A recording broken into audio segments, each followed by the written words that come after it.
welcome back to my channel if you guys are always here, or welcome if you're new. If you are new here, I guess I can give a little rundown of who I am and what I do. So I am 24 years old and I recently just graduated in May with an associate's in applied science. So I went to a community college and I majored in radiologic technology. So that basically means I'm an x-ray tech. I take x-rays. Also, the title is also known as x-ray tech, x-ray technologist, radiographer, radiologic technologist, rad tech. There are many different titles for the same position basically. So I work full-time at a clinic and I thought I would do a little Q&A, and someone had asked me to do a video kind of comparing how my program was to actually working in the field as a tech now, and I thought I would just do a Q&A and kind of answer some of your guys' questions. I do get a lot of commonly asked questions and I've answered a lot of them in previous videos, so I'm going to link all of the videos down below that I have done already. I've done a ton of x-ray related content. I'll link it all down below for you guys to access easily, or you can just leave me a comment and I can try to find the video for you or answer your question if I haven't answered it already. Popping in to say happy National Rad Tech Week. Yay, super exciting. Today is the day that 𝙗𝙪𝙨𝙨 discovered x-rays, November 8th. Okay, on with the video. So I asked on my community tab over on YouTube for you guys to ask me questions, and if you aren't subscribed already, that is how you'll kind of see updates and community tab posts from me, so be sure to subscribe if you guys haven't already. I asked almost a month ago for you guys to ask me questions. There are a lot of questions, so let's just get started. Starting out, would you recommend rad tech to someone who has social anxiety? I know rad tech takes x-rays, do some more hands-on clinical work too, but do you think someone with some anxiety can still thrive in this career? I actually have social anxiety myself. I'm definitely not one of those people who just sparks up a conversation with a random stranger. That's just how I am. But some people can see that as rude, but that's just how I am. You can kind of train yourself to not be that way, but yes, I think you would be fine in this career if you do have anxiety. I'll touch on that a little bit later in the video, but yes, I think someone with anxiety can overcome that to be in any position and any career. It just takes time and practice. How are you liking clinic life / routine? Is it better for those who feel burnt out already from school, or would you say that feeling goes away once you graduate? I think it's a little different right now with COVID. I think if COVID weren't a thing, I think burnout would definitely be lower. Healthcare has a high turnover rate as it is, just because it's a higher stress job in a lot of fields of healthcare, not speaking of just x-ray, but any healthcare field, there is a higher rate of burnout. So personally, I didn't feel a ton of burnout towards the end of my schooling because of COVID. Towards the end of my schooling, we had the last 2 months off and online because of COVID. So my experience is going to be a lot different than somebody who has a traditional experience where their school didn't get canceled because of COVID. I'm sure a lot of you guys right now are kind of dealing with that if you are in a program. If you are stumbling across this video years down the line, burnout is definitely a very real thing. It happens. Personally, I dealt with it a lot in my second semester of my first year, and I really felt overwhelmed, and it was just kind of hard to deal with all of the changes and the amount of work that was being stuffed into our brains and knowledge. If you guys are unfamiliar, I do work at a clinic and I do a lot of the waived laboratory tests. I do a phlebotomy, so I can do blood draws, and I also do x-ray, but I have recently taken on the task of COVID data management. So I handle a large quantity of COVID data and I have to report numbers each day. It's definitely been an adjustment. It's been a hard adjustment, but I'm making it work and taking it step by step. I feel like burnout comes and goes, and you're probably gonna have times where work is gonna feel great, and then you're probably gonna have another time where you feel super stressed and anxious, but it's gonna differ from person to person too, so take everything I say with a grain of salt. This is just my own experience. How did you adjust to being comfortable on your own? What was something you've learned out of school that you wish you would have learned or took more seriously in school? If you guys don't know, I actually worked as a student technologist for the entire second year of my program. So the last year of my program, I gained a lot of additional clinical hours. So I spent extra time with orthopedics and surgery, traumas, portable work. I worked as a student tech, so I was getting a ton of extra experience. So I pretty much felt ready to kind of be solo come December of my last year. So I was really comfortable with working as a student tech, and obviously we have to be supervised, so I always was working with another tech, but they kind of let me do my own thing and figure it out on my own, and if I needed help I would ask them. It's kind of that indirect supervision, if you guys are familiar with that in your programs. So yeah, I was really comfortable working solo as a tech basically in December before I graduated. So if you have the opportunity to work as a student tech, I would highly recommend it. You're gonna feel a lot more comfortable with critiquing your own images, as well as dealing with traumas and just all of the different things that rad techs do. What is something I've learned out of school that I wish I would have taken more seriously is definitely technique. Obviously every single x-ray room is going to be a little bit different, but I wish that we would have been taught technique a little bit better. Technique is just hard to grasp in general as a student, but that is one thing that I really wish I practiced a little bit more, is technique, or setting my own technique by myself, I guess. There were a lot of techs that basically said, figure the technique out on your own and I'll check it before you expose. So that's kind of a good way to learn. Did you get to work with nurses, respiratory therapists, surgical techs, etc.? And how do you feel about other professions now that you work in the field? Do you feel that everyone works together, or do they just do their own thing? Yes, I got to work with nurses, respiratory therapists, surgeons, surg techs, anesthesiologists, pretty much everyone that works in the hospital you get to see on occasion throughout your week, I guess. So a lot of the times when you'll go on portables, respiratory therapy will be up there. A lot of the times you'll go into PACU, so post anesthesia. And if you guys are unfamiliar with x-ray, you do have to go into surgery. You do run portable CR machines. So a lot of the times we would go up in on spinal, so neuro cases and orthopedic cases. So you'll help with spinal fusions and laminectomies and things of that nature. So you'll be able to see and experience surgeries, to work with surgeons. And I think being able to experience all of the different fields and working kind of alongside all of those professions is really cool, and it kind of gives you insight into what their day looks like. And I think it allows you to really respect all of the other fields. I think it's just really important to remember that each team plays such a critical role for a patient's recovery and care when they are in a hospital. But I do think it depends on the hospital you work at, but from my experience, I think a lot of the departments worked really well together. I just got my first job as a tech after being out since March due to COVID, and I'm having the hardest time transitioning from student to tech. I feel like I have the confidence, but at the same time, I feel like I'm doing so many things wrong and just in the way of the actual techs. Any tips on how to be super confident in myself? Basically, you kind of have to fake it till you make it. I work by myself. I don't have another tech to help me, so when I'm not feeling confident, I just have to kind of figure it out and go with the flow. If something isn't working for you, just find somebody to help you. Unfortunately, in my case, I don't have anyone to help me, but it's learning with experience, and that is what is so unfortunate with COVID and schooling in so many of the different hands-on majors, is that they aren't getting this extra hands-on experience.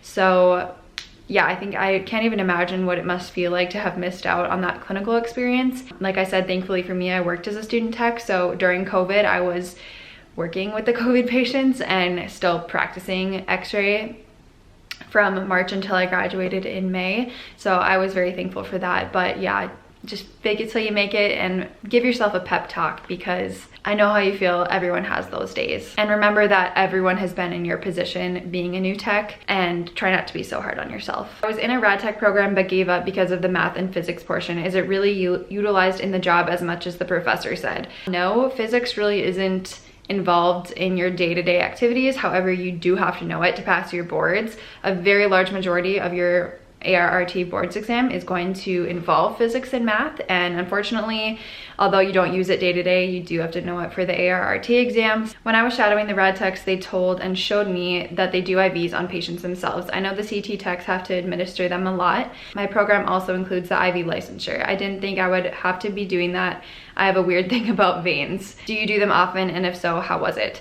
So I actually was talking to someone today about this, but Venipuncture is part of the ARRT curriculum because there is an exam called IVUs or an IVP, so it's an intravenous pyelogram. So you administer contrast through an IV and then it lights up the kidneys. We did not have to administer IVs to our patients at clinical, and none of the sites that I went to had to do that. However, if you do work at a smaller facility, you may have to do an IV, you may have to start an IV, but like I said, it is part of your curriculum, so you are going to be practicing on either your other classmates or a fake arm, which is what we did. We practiced on like this fake arm that had blood flowing through it, and we did have to pass the venipuncture unit in our positioning class. So yes, you do have to deal with needles in radiology, but it isn't as common to do those exams anymore. CT and MRI, you will have to start IVs, and that is a lot more common, but a lot of the times with IVUs or IVPs in radiology, a nurse will start them or the radiologist himself or herself. So from what I experienced, I never had to administer an IV on a patient, and none of the techs did at the clinical sites, but it is going to depend on your clinical site and your program. Do you get students in clinical where you work? If so, has it been a weird transition for you? It has been so weird for me being the tech working with first and second year students. I feel like I'm still a student even though I'm not. I do not have to work with x-ray students, although during my last little bit at my student tech job, there were other students there. The students were there some of the days that I worked, and I just would help out other techs with the students, so I kind of got to experience what it was like to work with other first year students. Unfortunately, I don't get to work with students. I really wish I would be able to. I think that would be so fun, but yeah, unfortunately I don't get to. We do have nursing students come into the clinic, so I get to kind of chat with them, but yeah, unfortunately I don't get to teach anybody. How do you stay productive and motivated when almost all your time is spent on work? I struggle so bad with that.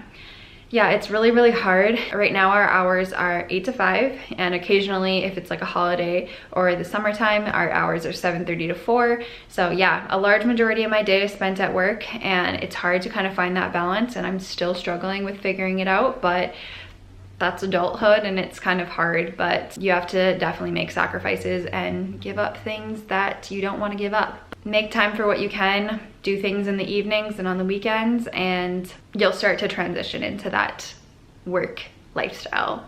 I feel like during my program, for the most part, I used AEC, maybe the same case for my classmates as well, and now that I'm actually in a job that requires manual technique, it's definitely something I have to improve on the job. How was your case? Did it take some time to adjust to the techniques in your current job? We have a technique chart, and I actually think it's illegal for rooms and portables to not have a technique chart. So if your facility that you work at does not have a technique chart, I would ask your manager about that, because I'm pretty sure legally they have to have one posted.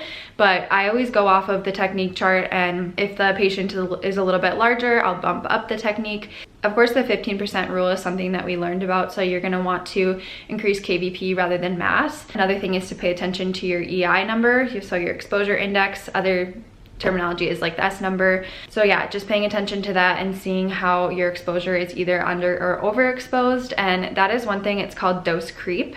So with the beautiful world of digital, it corrects our mistakes for us. So we could be overexposing our patients 5 times, but it would still look amazing because digital software fixes it. So that is something to kind of be aware of. And like I said, I'm still learning it myself, but just to really be diligent and aware of your technique so you're not overexposing somebody. But yeah, I always reference the technique chart, and I look at my patients' anatomy before I expose them. It just takes a little bit of practice and a little bit of time, but eventually you will get there. Next question, her question is primarily about how I dealt with any stress during clinical and how I stayed motivated, and what was my biggest challenge in the program in regards to others' expectations of you. So I was really, really hard on myself when it came to criticism, and I took it kind of personally, and you honestly have to brush things off. If a surgeon yells at you, brush it off and take what they say, fix your mistakes, and go from there.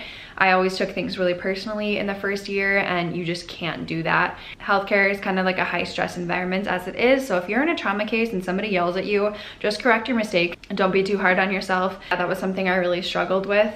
And then as for stress, I was very tachycardic in the first month or 2 in my program because of stress, and if I was in surgery, I'd be standing there and my heart rate would be at like 130 just standing. So I definitely had a little bit of anxiousness when it came to high stress situations like that, but it is such an unfamiliar territory for a lot of us. Like, how many of us see a sliced open body part? Not often. A lot of the times it takes some desensitization methods to overcome that, but it is something that you'll just kind of work through with time.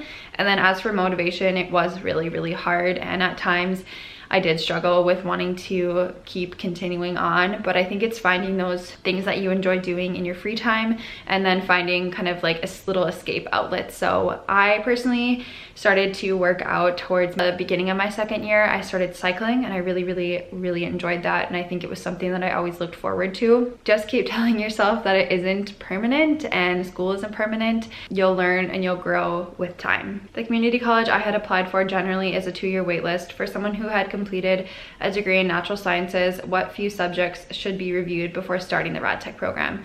Definitely anatomy. When it comes to like the bones and the bony prominences, you definitely have to know the little tiny landmarks of each bone. I would also recommend going over your med terminology too. I think that's something that's super important.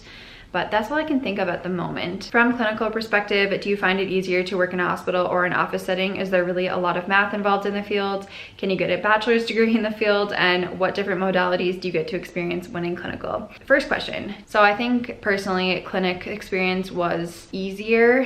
There was a clinic that I did have clinical at, and we literally had like 50 patients from 8 a.m. to 1. I don't think it was 54 patients. I think it was like 54 exams. Or 50 some exams, but yeah. No, there's not a lot of math involved in the actual field once you get into it. Personally, I have to do some math because like I said, I do COVID data management, but when you actually do x-ray, not really. If it comes to like technique, then you have to do it a little bit with the 15% rule. Yes, you can get a bachelor's degree in the field, but I personally didn't. Where I live, a rad tech with a bachelor's degree and a rad tech with an associate's in applied science degree get paid the same. If you want to be a managerial role, then I would get a bachelor's, but I personally would not want to be a manager. No way. And then as for the different modalities that I personally got to experience, I got to shadow in nuke med, ultrasound, CT, MRI, interventional radiology, and I was supposed to go into mammo, but COVID happened. I think that's all of them. And then of course you get to go into surgery, fluoroscopy, portables, in-room x-rays, all of that stuff. X-ray techs go a lot of places in the hospitals.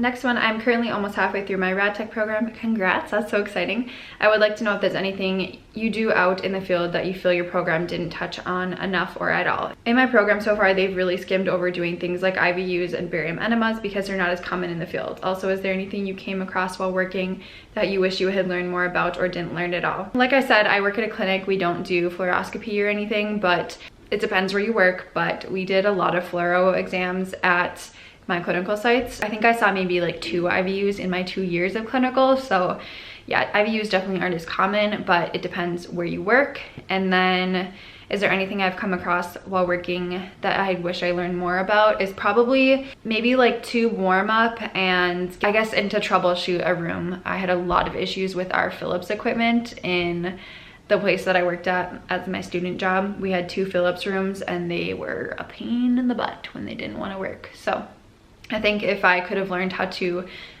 reset the equipment, that would have been nice to know. At your clinic, do you do a lot of ortho clinic positioning, weight-bearing knees, weight-bearing ankles, SSO? I think that means the outlet view of the shoulder. We do the Y view shoulder, however, we don't do anything weight-bearing at my clinic. The x-ray load is very, very, very low where I work, and I don't get a ton of x-rays, so that is why I do a lot of other small things throughout the clinic. But at the place that I did work at, so the place that I worked at as a student tech, we did a lot of weight-bearing knees. Weight-bearing spinal work was pretty much all we did. Is working as a rad tech as stressful as x-ray school? As a student, did you get much experience in the lab, and do you enjoy working in one now?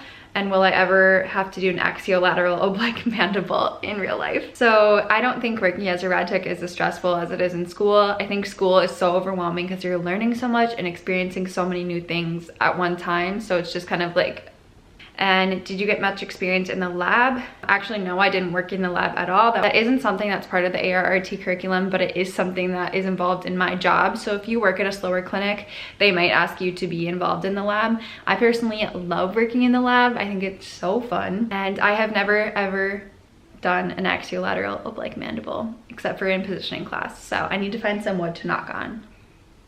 I don't know what I would do. I think I would cry. Where do you recommend starting out as a rad tech? Hospital, private clinic, etc.? Also, which ones do you feel have a good work environment, better benefits?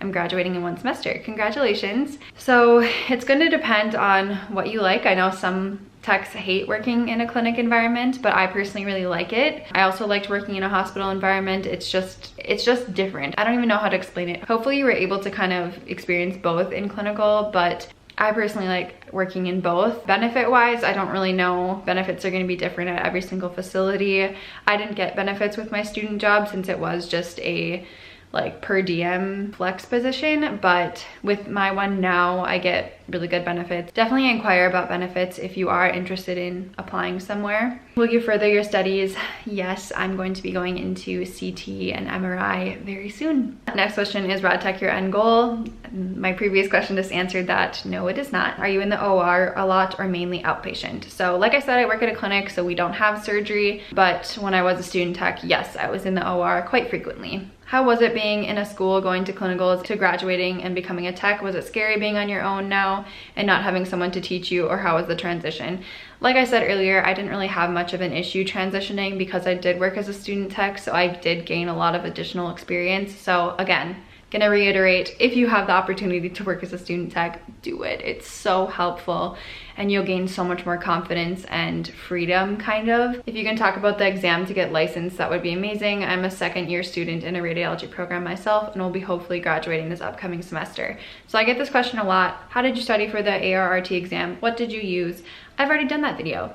I'll link it below. I used Rad Tech Bootcamp to give you an answer. I am gonna do a blog post kind of talking about like how to prepare for the exam, what I used to prepare. They do have an entire ARRT content specifications list, which shows everything that could possibly be on the exam. So I would study all of that and go from there. It's kind of hard to narrow it down, but it's such a cumulative field. So with the experience you get, you're gonna learn all of that stuff, and you honestly don't need to study the stuff that you already know. So I would really focus on the things that you really struggle with. So for me, it was physics. I knew I didn't really need to focus on positioning and image critique because that wasn't something I struggled with. So I would definitely pinpoint the areas where you struggle and go from there. What areas could you potentially go into now with your degree? Would you like to learn more modalities? All of the areas that I had mentioned earlier that I shadowed through in school, I'm able to go into with additional schooling or additional training. So like I said earlier, I'm planning to go into CT and MRI. And the last question I'm going to answer, she said, did you make a Facebook group for current or future rad techs?